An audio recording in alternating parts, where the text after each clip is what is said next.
Perspective that combines legal expertise with technology and regulatory understanding. May I please invite Mr. Anuj Agarwal, Chairman, Cybertech Digi Venture Private Limited, and Advocate, Supreme Court of India. A huge round of applause. He'll be joining us soon, ladies and gentlemen. Adding experience from securing large-scale government technology infrastructure, may I please invite Mr. Anand Pandey, Chief Information Security Officer, GSTN, Government of India. Welcome, sir. And finally, contributing perspective from advisory roles within strategic and public sector enterprise, may I have the pleasure of inviting Mr. Aman Nautiyal. Mr. Aman, Advisor, Bharat Electronics Limited.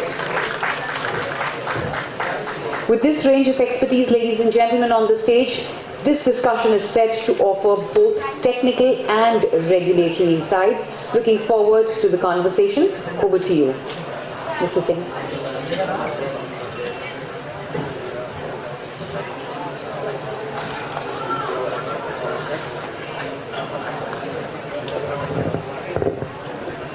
Good afternoon.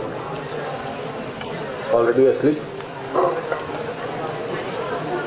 No? I couldn't hear anything, so either not had lunch or sleeping. Very difficult session, just after lunch. Either people are trying to figure out where to have lunch or they are fast asleep. So, how many of you have not had lunch? Only a few. Others have had lunch. So you all, those who had lunch, do you think there was any middleman there between you and the lunch? Yes? So there was a middleman. In anything that you are doing, you have middlemen, right? I mean, all those who are in Delhi, they would be knowing very well about it. Yes, yes, no. So, we're talking about a session about APIs, and APIs are digital middlemen between the organization and platforms that need to access data. So just like you had someone who's taking coupons or who are doing something else for you, or registration of passport and this and that and Aadhaar and whatnot. So you have middlemen all over, so now you have digital middlemen, and APIs are those digital middlemen. And today over 83% of the internet traffic is being driven by APIs.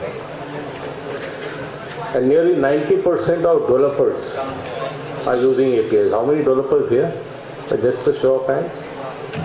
So are you all using APIs? Yes, no? Yeah. So 90% of developers today are using APIs. And when you're using APIs, this is actually increasing the attack surface. And if it is increasing the attack surface, you obviously need security. So that's the reason why you need cyber security when you're looking at APIs. And it is estimated that almost 12% of all global cyber incidents losses %. However, having said that, APIs are the backbone of India's digital economy, powering fintech, taxation. We have someone from GSTN here. They'll talk more about it. E-governance and cross-border services at population scale, demonstrating the strength of our digital public infrastructure, which we talked about during the G20. And we gave that to the world to implement so that they can also take benefits of this DPI. The scale has actually fundamentally reshaped security, because now APIs are most exposed, and as I said, they are the huge attack surface to be targeted, and they are exposing critical business logic, and we are seeing a surge of API specific threats. Different sort of threats that we are seeing for APIs when we are sitting at CERT are things like broken authorization or broken access control, cross-site scripting, SQL injection, DDoS, man in the middle, excessive data exposure, security misconfigurations, authentication bypass, and business logic abuse. So from all these, if you all were awake and were listening, which one do you think is the maximum? I put two conditions. If you were awake, if that was yes, and if you were listening, and if that was yes, then you should be able to answer. So it seems both are no. Cross-site. Broken object level. Anything else? Anyone else? So at least one person was awake and listening. What about others? It is security misconfigurations. 57%. So which means that people do not know how to configure and use APIs.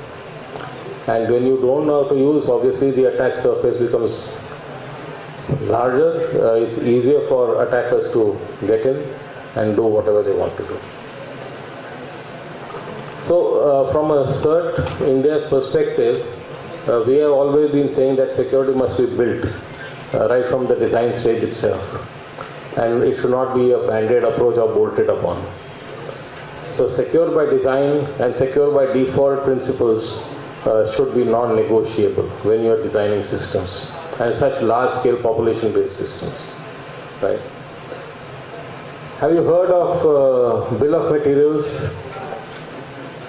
Hardware bill of materials, software bill of materials? Yes. So have you heard about API bill of materials? Those who are using API or developers who are using it for developing systems, do you ensure that you got an API bill of material? Yes, no? No. So this is an emerging critical capability, because this gives you visibility into what sort of APIs, what versions, etc. Are you using, what are the data flows, what are the dependencies, who are the third-party integrations, and it helps you look at strengthening your risk management and compliance. Then you have the API sprawl or the shadow and zombie APIs, which are becoming a systemic risk, and you need continuous discovery and inventory, which are going to be foundational. And if you cannot have that, so you don't know what you have. So if you don't know what you have, you cannot secure it. So if you do not have your bill of material, you do not have an idea what you are securing. So it is critical for you to understand what you need so that you can accordingly secure it. The other thing that is becoming more and more critical and important these days is cross-border transactions and all activities that you are doing. So cross-border API ecosystems are also emerging, and they bring in complex compliance and regulatory challenges, which is requiring alignment with global frameworks such as GDPR when you're looking at Europe. Soon it will be DPDP when you're looking at India, and accordingly for Singapore and US and China and Japan, etc. Alongside the other national requirements that we have. So with this war, etc. happening, I think everyone is recognizing that data sovereignty is now a strategic imperative. And APIs must enforce data localization, minimization, and geo-aware controls in line with evolving regulatory expectations. And with cloud, software as a service and microservices adoption, traditional perimeter security is obsolete, and organizations must adopt to zero trust approach with strong authentication, monitoring, and governance. AI is helping, because now AI is also the talk of the town. I was just coming in here, I was seeing AI from New Zealand, AI from so-and-so place, etc., etc. Taiwan, the AI island, etc. So AI is now also helping in anomaly detection, data scraping detection, identifying injection attacks, and business logic flaws. So whatever we have talked about, these are the issues and challenges from an API perspective. For you to figure out manually, it is extremely tough. Now you're using AI to figure out if there's any data scrapping happening with by using these APIs, if there's any anomaly on these, if there's any injection attacks or business logic flaws. So once you know that there is a challenge and issue, you can address it immediately. In addition, it is helping in automatic inventory and discovery. So your API bill of material can be prepared very easily. And you can also have automated testing and vulnerability scanning using AI. So ultimately, if you see, API security has become a strategic business and national priority, requiring collaboration across regulators, industry, and technology providers to build resilient, compliant, and trusted digital ecosystems. I think I will stop with that because some people are yawning.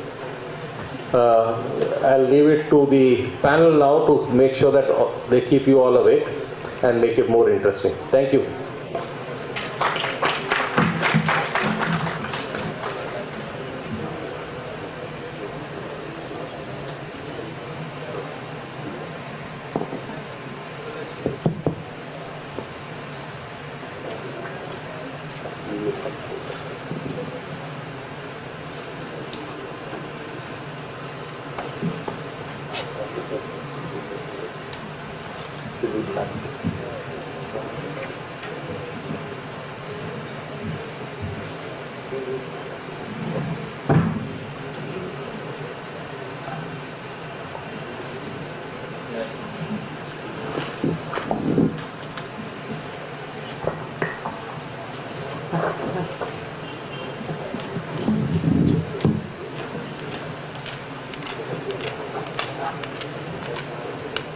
Dr. Sanjay Velji would be leaving us.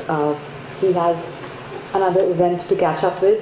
So we would like to felicitate his presence here, for which I'd like to invite Mr. Sandeep on stage. A huge round of applause, ladies and gentlemen. Mr. Gurmeet, if you could also accompany. Thank you so much.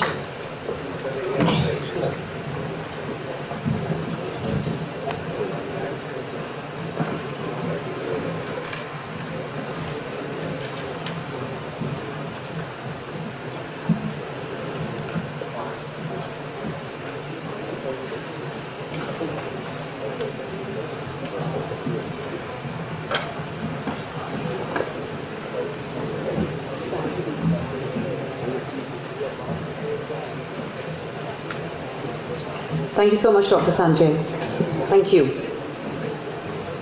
Over to you, Mr. Karthikeya, for the discussion.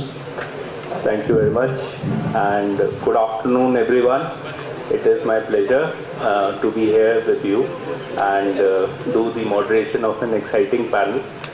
I heard Sanjay sir saying a couple of times that people are yawning. I hope the panel is interesting enough to wake you up and think about APIs, because as we are moving towards digital India and actually realizing the dreams that we had envisaged for our nation, we are seeing more and more requirement of understanding what an API is and how security, how data protection, privacy, etc.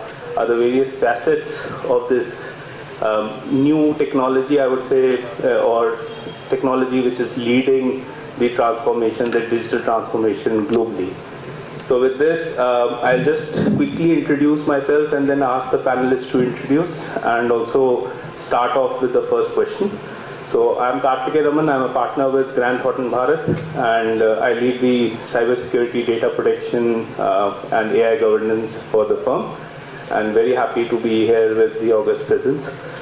Sir, if you want to just say, maybe starting from Commodore sir, that about yourself and a bit about your role. Right. My name is Aman Nautiyal. I think I am in the wrong conference because I was a military man, and my job is disruption. So I am basically here to understand from all of you what these APIs mean, and my job is to create systems which trouble such kind of networks and such kind of data transfer, this, that, everything, and I do it to the enemy so that I create chaos. How many of you know what is Hormuz? Well, it is affecting the food you are eating today. Similarly, I am going to affect the APIs on the other side, and I need to understand this more. Thank you. Anand. Good afternoon all. My name is Anand. I am Chief Information Security Officer for GSTN and handling cyber security plus data protection and other areas or aspects of risk management and so on and so forth. So here I am also here to now excited to listen and understand the disruption part. Okay, because whole day and night my job is to ensure that there is no disruption, or if at all there is disruption, how quickly I can respond and recover. Okay, that is my role. So it would be exciting to listen and learn from sir the various aspects of disruption and build the guardrails around that. Thank you. Hi, my name is Mohit Rampal, and I'm the founder and CEO of Rapifaz. So I've been into cyber for I think around more than 3 plus decades. So I would say I've been there for a long time. So just to answer to Commodore's question, I'm here for disruption. So I just give the gun. Now it's up to you to decide whether Anand wants to use the gun to protect himself or Commodore wants to use the gun to kill the enemy. So like Dr. Veda was talking about it, so we are the guys who provide the gun. You've got to figure out whether you want to use it to kill or to defend. Thank you. Fantastic, and I am here to motivate them. Great, challenging job.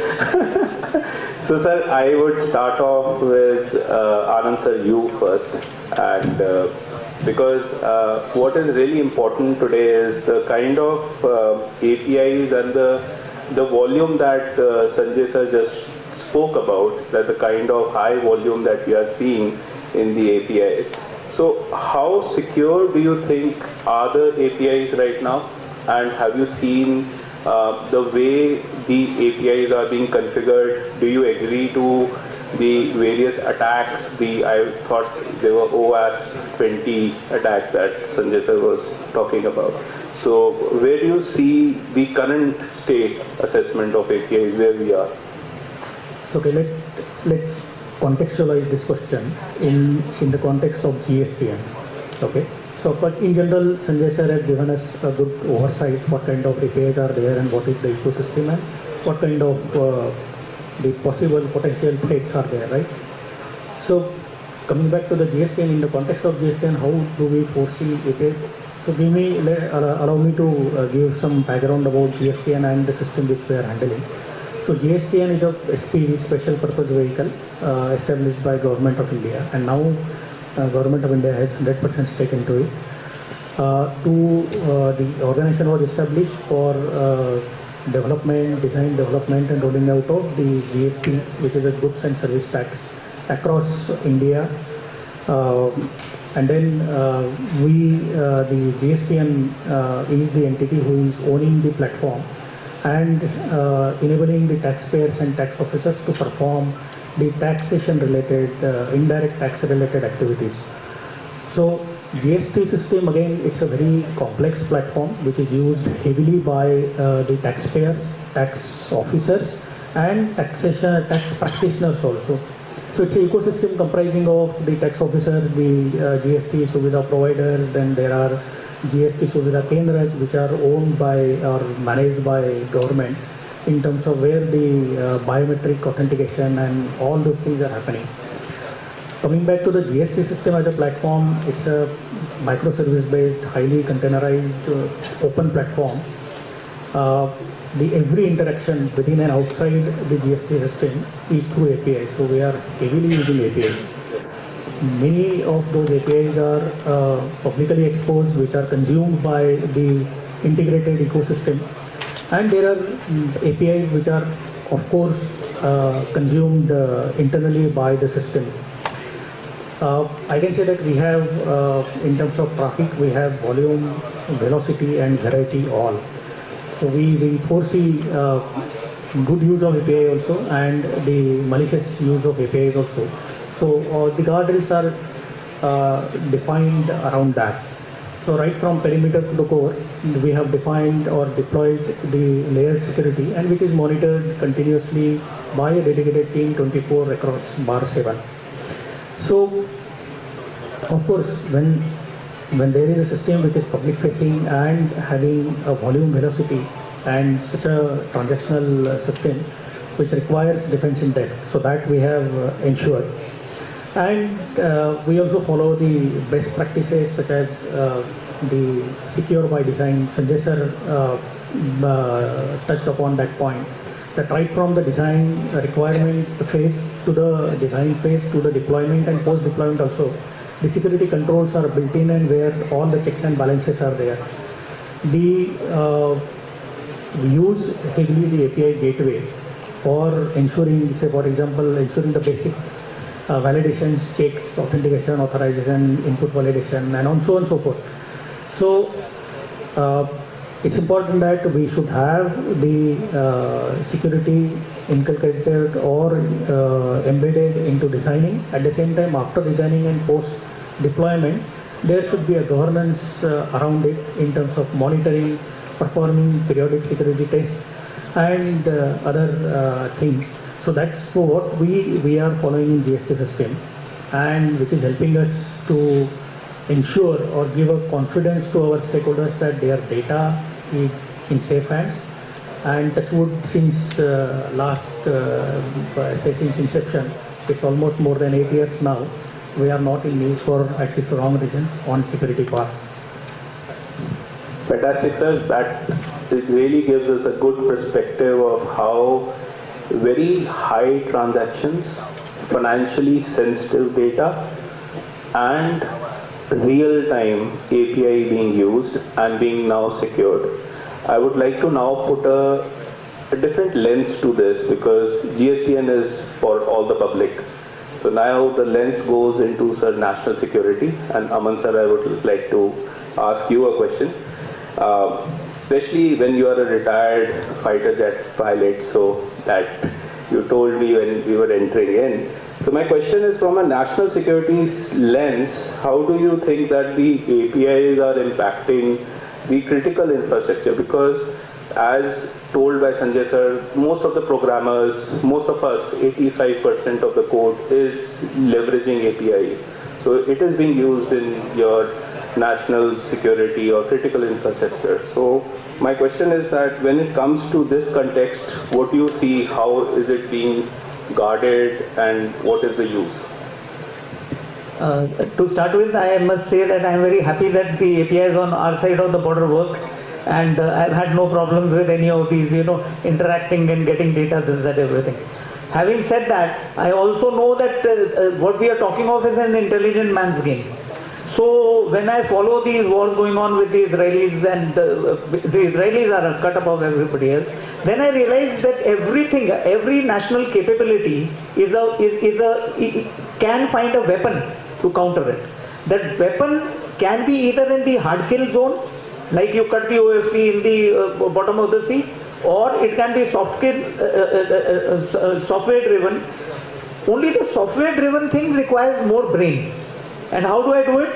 I'm very thankful that they called me for this thing, because I had a lot on API because I wanted to sound intelligent on stage.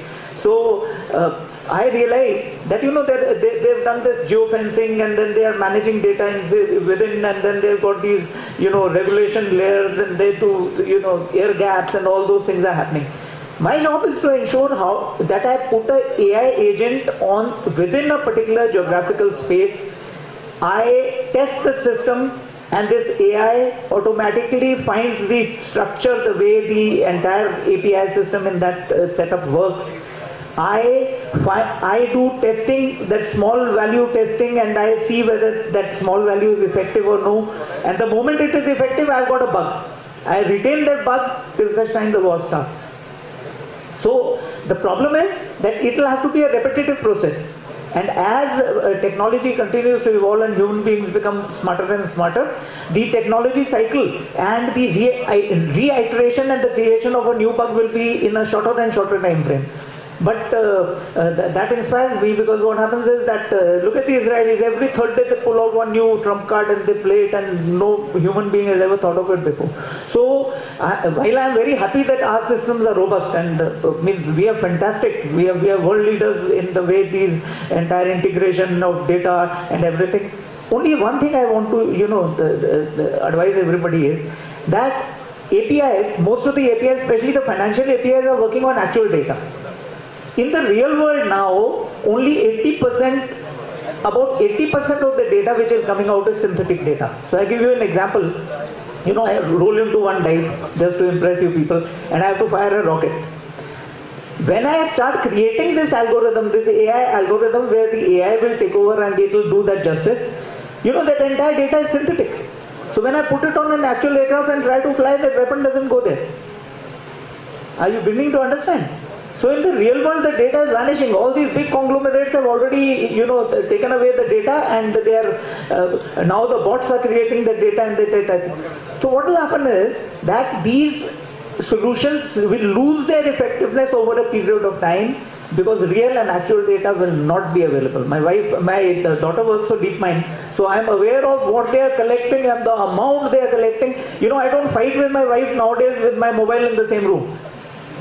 Because one Supreme Court lawyer will suddenly come and he'll contact her and have a cup of coffee in coffee day, and I'll be pleased for the little money that I have. Sorry for this one. This is just to wake you up. God bless you. Thank you. Fantastic, sir. And this brings to a very nice aspect for people who are making those guns.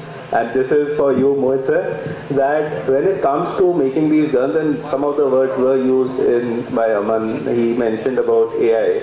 So how do you think, what is the role of AI when it comes to API security now, and you lead a firm which is making these guns? Have the guns been transformed into AI agents? So I'll just go back to Commodore's answer. I'll use his answer to answer your question. Fantastic. He said, all the synthetic data, and with that synthetic data you're trying to put AI. So I want to fire a missile at the gentleman sitting here. I know him, of course, Pula, right? And I put all the synthetic data and I fire, and it lands up all the way out to the outside room, because that's synthetic data, right? So everybody is buzzing about AI. Somewhat, we as a company have not spent time and effort on getting AI into our solution for one reason is humans. I'll ask a question. What is the size of the human mind? How much petabytes or trillions of petabytes of data can it store? From the day you're 5 years of age, you can retract the data from there. How long does it take you to do that? A couple of milliseconds. If you were to get that same data for launching an attack out of your petabytes of data, maybe it could take a little longer than that, right? So typically, we are not focused on AI. We don't wish to focus on AI. I'm one of the few guys who doesn't. I'm an old-fashioned guy. I do not have a data center in the cloud. Like Commodore pointed out, your enemy is your best friend, right? So I don't trust my friends. Right? So effectively, we have a data center in the office. We don't allow our developers to use the cloud for the reason because everything you put on your chat, including your Microsoft AI, who gets the data? You know a gentleman called Mukesh Ambani, right? Hats off to the gentleman. He says the next point is going to be on data, right? So effectively, we don't use data. All our tools, specifically our API fuzzer, is focused on real-time data, which we have a team of researchers collecting it and creating use cases or test cases around it. Yes, we use something called fuzzing, which is we use a mutation-based fuzzing mechanism, which is to send malformed or wrong data. It's like a translator. So for example, let's say Karthikeya is only able to speak in Tamil and Anand is only speaking to Marathi. I'm the guy who knows both the languages. Anand says, hi Karthik, and I tell Karthik he's abusing you. What's going to happen? It's going to be an attack, right? So similarly, the middleware which we're talking about as the gun, right? It's there. So I keep on telling people all across I meet is, they come back and say it's useless. I said, yes, we give you a gun. If you don't know how to fire it, which goes back to a question, how trained is your manpower? Like he's correctly pointed out, your manpower is, it's falsified, which is deepfake, where you get. So technically, Karthik, we don't get into AI functions. We are using pure old-fashioned thumb rule ways of writing software because of the fact that this gun needs to fire. I don't want, I mean, you all seen Durandar, right? So he shows in that movie, he says, these are made in Pakistan guns and these are made in India, made in US guns, right? So typically we want to make an India gun which fires. Perfect, sir. Excellent. Great answer. I would like to now jump into, again going back to Sir Alok sir for GSTN and bringing it back to you for specifically on a technical aspect of API discovery, monitoring, etc. We have spoken about it. What about the ensuring compliance and resilience? Because when it comes to a GSTN, we have seen last days when you really need to have the public consuming APIs work, and there is so much of pressure and the kind of volumes that we see in India, which is actually nothing in comparison with what is there in globe, right? So we don't have any other way out other than to actually build a very resilient network of APIs. So how do we resolve this? What is your strategy around this crisis and resilience? So, in terms of API resiliency, there are a couple of aspects. I will just touch upon few aspects of it. So, in terms of when it comes to the API or any asset, as Sanjay sir also highlighted that if you know, you can protect, right? Yes. So, visibility is very important. He touched upon the SBOM and HBOM as well. So, as long as you have the inventory, you know your threat landscape, and then build up the controls around it. So how we do it in our environment is that say we have the API monitoring in place. We know exactly what APIs are there, and the beautiful thing about or interesting thing about GST system is that it is still evolving. So it's not a stable system.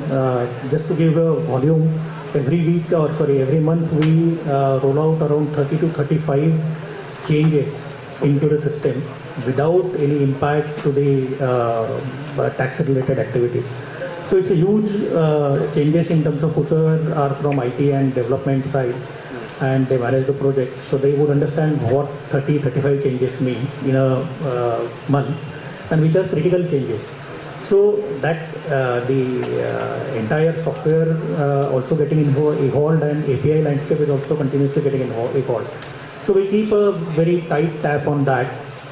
We have processes defined like change management and release management and so on and so forth. The secure development is there, but still in a real world, sometimes it becomes little challenging to maintain a balance between business requirement or business priorities and security priorities, right? So then sometimes the cautious or informed calls are taken. So to handle such anomalies also, so we have continuous monitoring, continuous discovery. We do periodically the defensive as well as offensive testing. When I say defensive testing, it's a part of routine.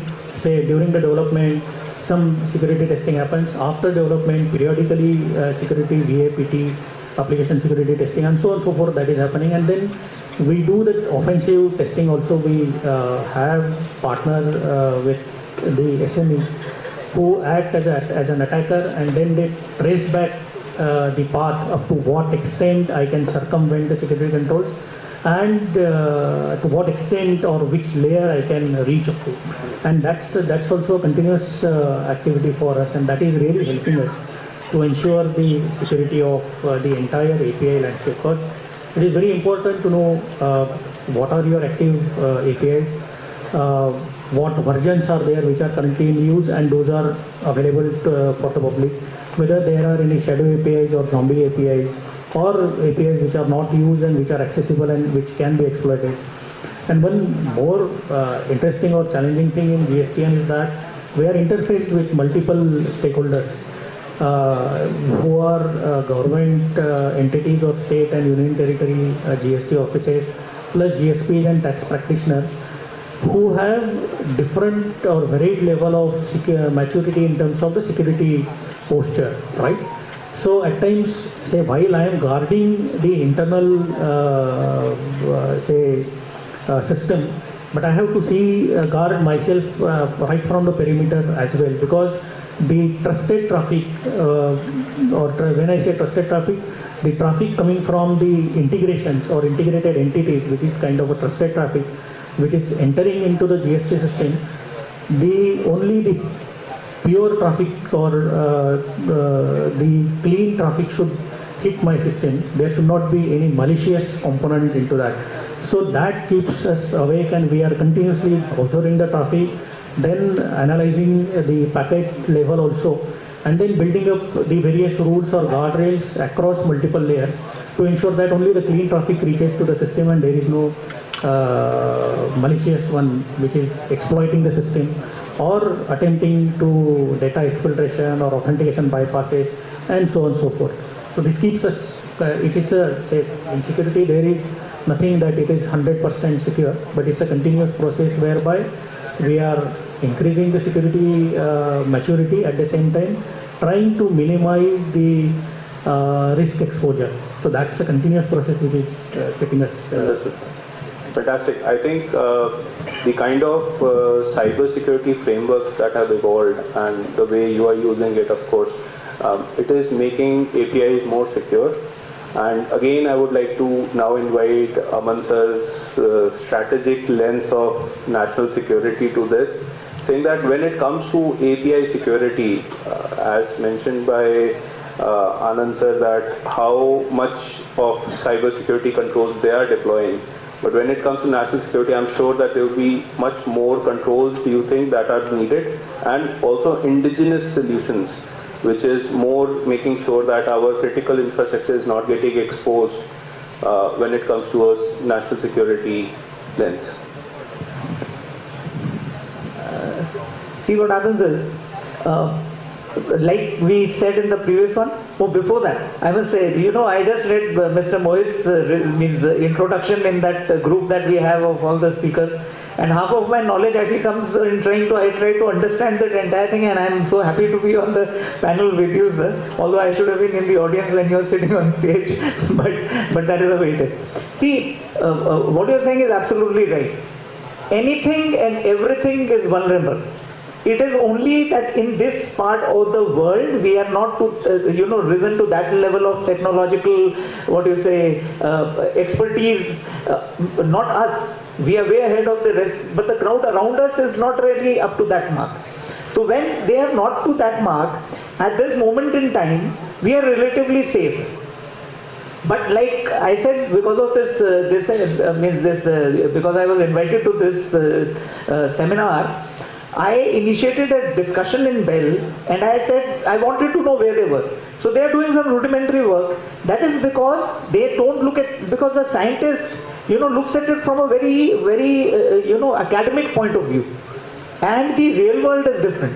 So to understand means how do you reduce vulnerability? You don't understand the topic. You understand the realities of the geopolitical space that you exist in. You see, the Chinese are fantastic in all this. So we don't need systems which America will survive with, because they got Mexico and Canada. Nobody will attack them. We will get attacked and we will be obliterated electronically on day one. And we will not be obliterated because we are worth it, and we will make systems like this. So when the next generation, I'm already handing over to the next generation, that is more than half the audience. So when you people rise and you take this nation forward, when I'm old enough not to fight a war, you need to prepare yourself for that level of, that level of technology and that level of technological absorption. It is possible because you people understand more. Like we tried to write one AI algorithm on something which I can't tell you just now.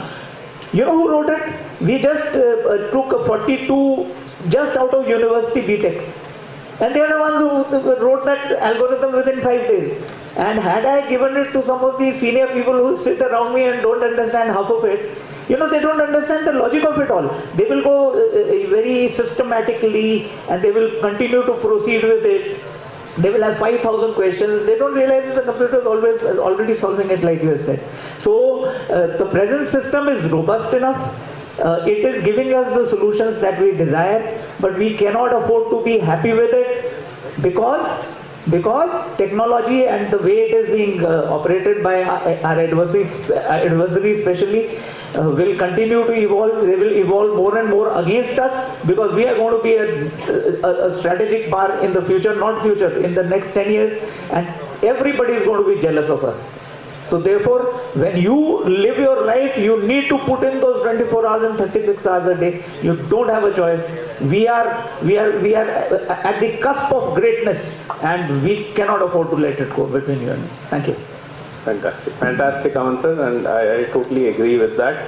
Now coming to Mohit, and this is a very technical and plus legal bent of question, which is basically saying a lot of these APIs, if we see, they have a cross-border tendency, and as we navigate data across borders, we see that there are various regulations which are there. So sometimes there is a GDPR which is there in European Economic Area. In India, we'll have DPDPA, as was being told by Sanjay sir, and which will be May 2027 onwards. We have some privacy data protection laws that also come, and we see APIs actually crisscrossing, sending data here and there across the globe. So how do you, when you develop these guns, missiles, and the armory, what do you think about data sovereignty and compliances around that? It's a very good, strong question. I think Anuj would have been the right person to answer. He's not here. Like Dr. Behr also mentioned, all of us agree to the fact that we've got a lot of compliances in the market. GDPR, when you look at all of that in a nutshell, what does it mean? How many people, I would like the sleeping audience to raise their hands, and if they know the answer, how many of you actually walk up to a shop and when he says, I would like you to give me your mobile number so I can make you a member? How many have done it? That's the first, which is what we call as PII, personal information, right? Be it GDPR, be it SOX, be it GDPR, be it HIPAA, anything which is personal getting exposed is like a PII information getting exposed, personal information.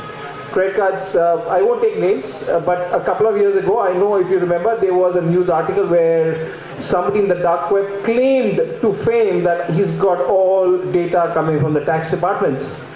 Right? I know, of course, Anand and I know about it because we discussed about it and we were laughing long number of years, 5 years ago.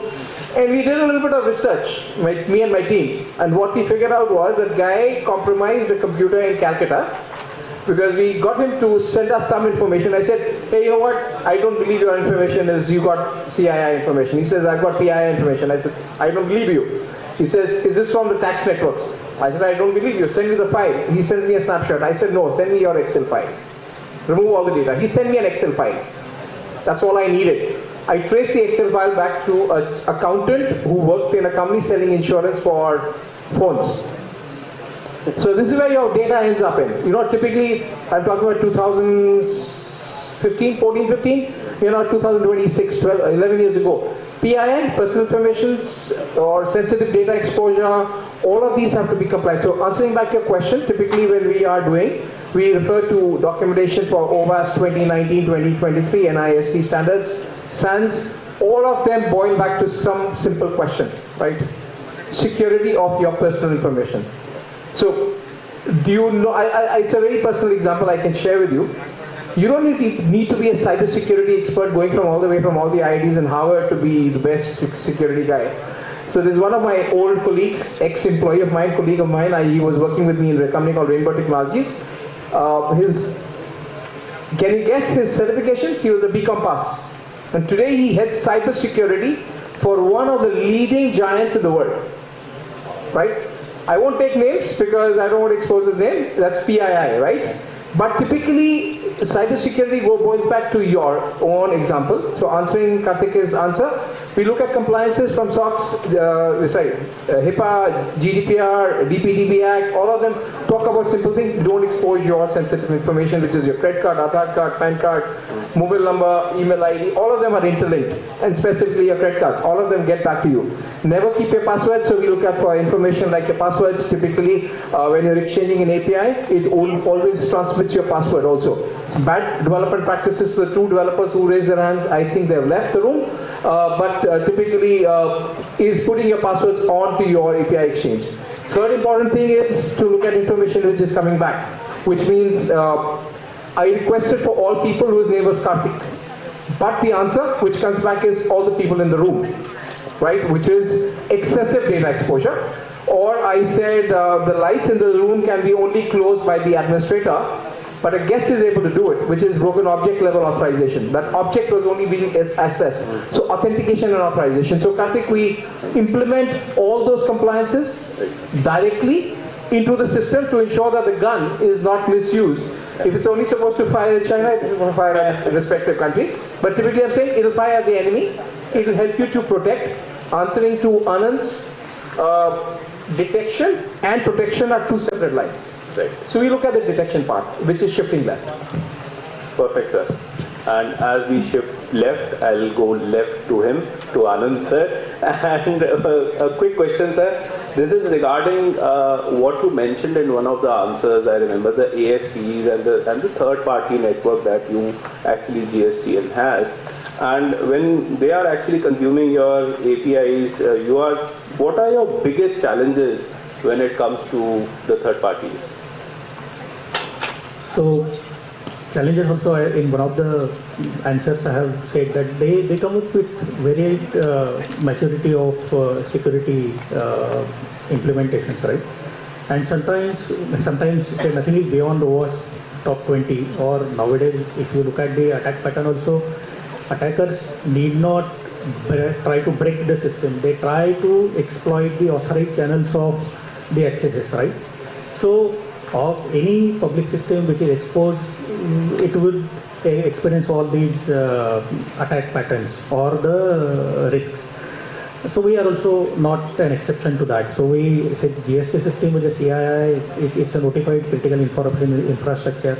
We are handling only PII and SPI, which is of national importance, okay, and which if in case it gets compromised, it will have impact on the national economy, because every month the numbers are in the market that we enable government to collect a few lakh crore of the tax. So when I will not discuss all the challenges, but yes, every challenge gives us some learning. So learning, I'll put it in another way that okay, there are learnings based on the whatever experience of managing the system over the last 8 years. We are handling various attacks every day. While I am talking, GST system may be under attack, right? But there are guardrails which are protecting us. So there is a lot of learning. The first learning is that know your landscape, know your surface area. Okay, inventory should be there, visibility should be there. Second thing is that build up the layered security defense right from perimeter to the core. So that is also one of the learning, and monitor those controls continuously and do ensure that there is a continuous fine-tuning or tweaking of the controls, which not only ensures to manage the security priority as well as the business priority as well. It should not be that okay, all doors are closed, nobody is able to enter. So it should not happen. So while we are allowing the clean traffic to enter, there should be guardrails built up around to block the malicious traffic. And of course, the compliance is also important. That okay, DPDP is there. We are handling PI, SPI.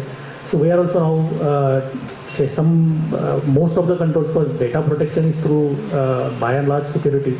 So controls like encryption, then rate limiting, throttling, API management, monitoring, continuous testing, all those things are currently built up, and we are every day there is a learning, and we are enhancing not only our skill set or our approaches and methodologies to protect the system, but at the same time we give it to the SMEs to exploit it by wearing hat of the attacker. So that everything is helping, and all these are learning. So challenges are there, but those are interesting challenges to solve. So that is what overall our journey so far. Fantastic, sir. Good to know. I have only one more question, and that would be basically to all three of you. That would be basically around the conclusion of the discussion around API security, because, and I'll start with Aman sir, you first. So I would like to ask you that if tomorrow there is a data leakage, or if there is compromised API security at strategic institutions like Bell and others, what would it entail and what are the risks?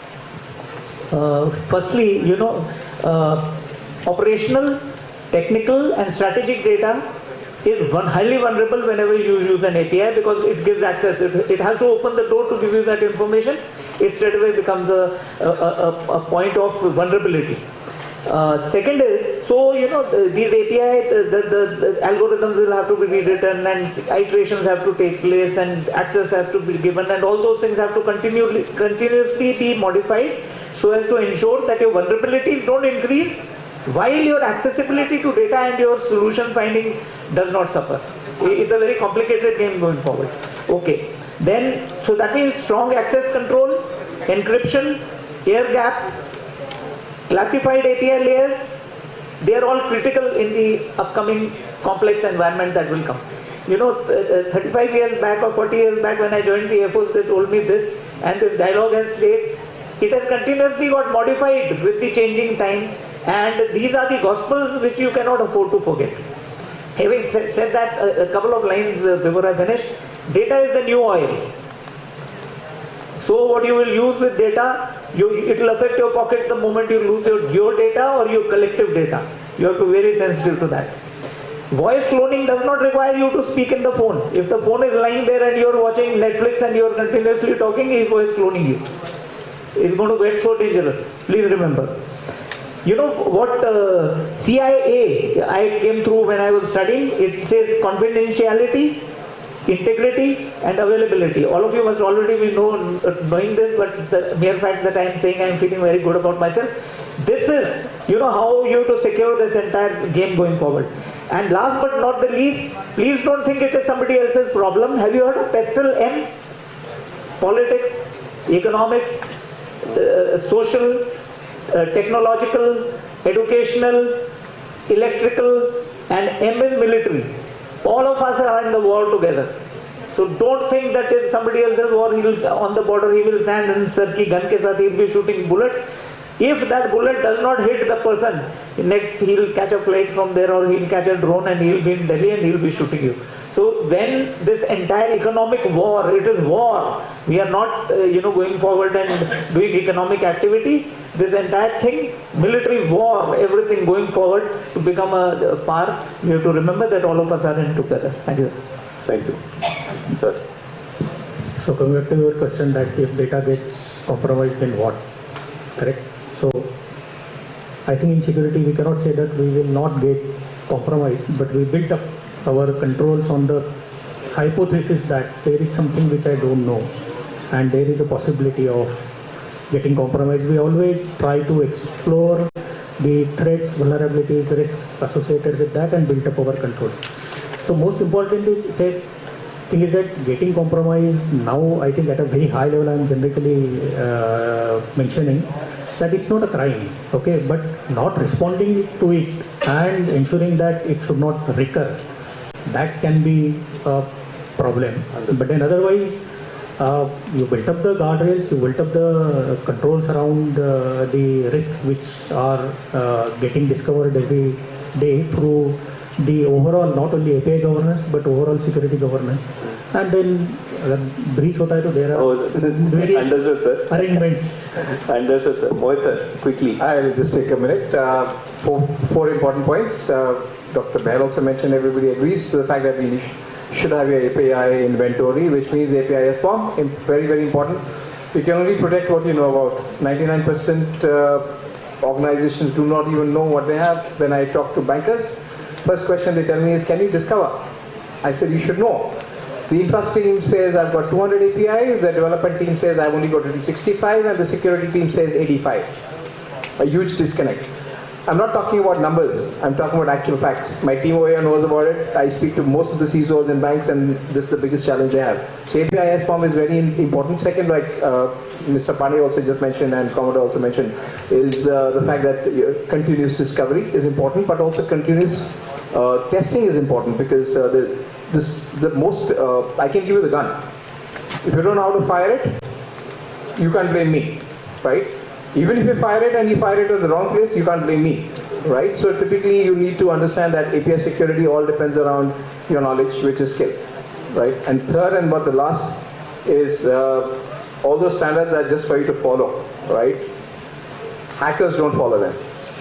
So that's the reason we are talking about the fact that when you want to test out your API, is like Anand just mentioned, that look for the unforeseen. That's where we talk about fuzzing, because I still remember this was 2012. I was working with DAY2 and I was in a company called Codenomicon, which discovered Heartbleed.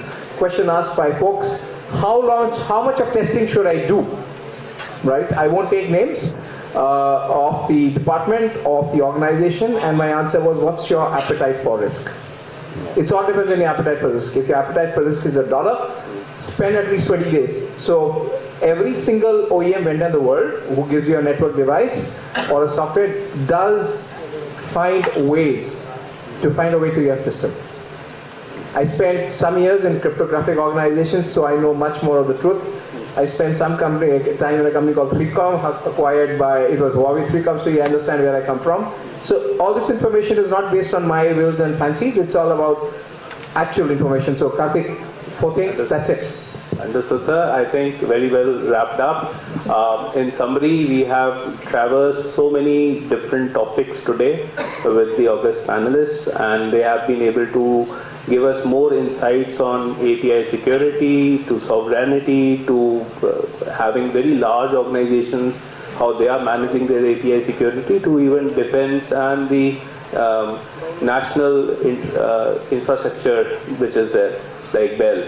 So with that, it is a wrap up for our panel today, and thank you very much for being such a great audience, and thank you, panelists. Thank you so much, gentlemen. I would request you to be with us on stage for 2 minutes. Thank you for a conversation grounded in real-world responsibility, offering direction on how organizations can approach security in a globally connected environment. There is a clear emphasis on preparedness, on building systems that are resilient, timely, accountable, and capable of responding to emerging risks. Thank you so much. To acknowledge the perspectives shared today, I'd like to invite Mr. Veer Sagar to please join us on stage and to present a token of appreciation to all the speakers.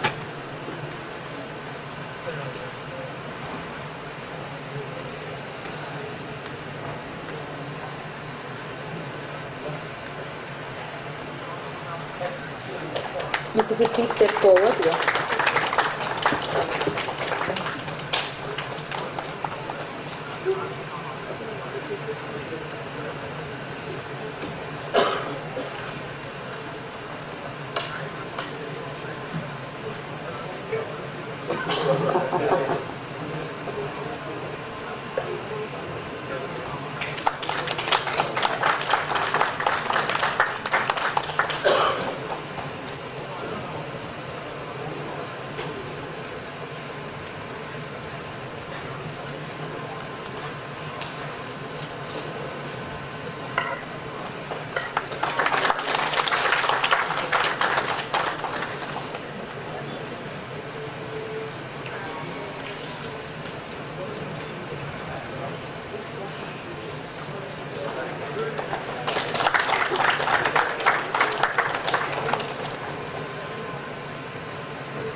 You could maybe pose for a group photograph, gentlemen, with the memento.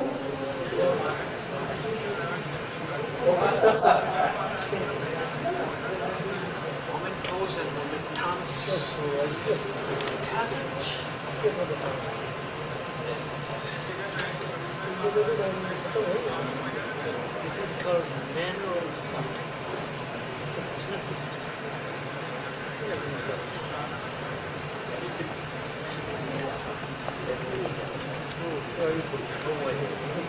Thank you so much, gentlemen, for your time and the knowledge shared.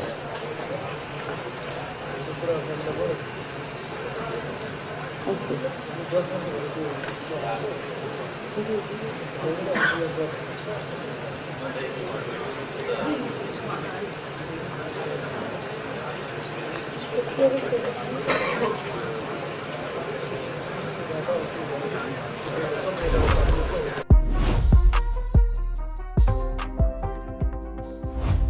Hello, I'm Veer Sagar. I'm giving a talk at the Global Technology Summit of the India Soft and India Electronico Expo on Tuesday, the 24th of March at 3 p.m. at the Bharat Mandapam, Hall number 3, Mezzanine. This talk is based on my 60 years of experience as a trainee, as a manager, as a supervisor, as an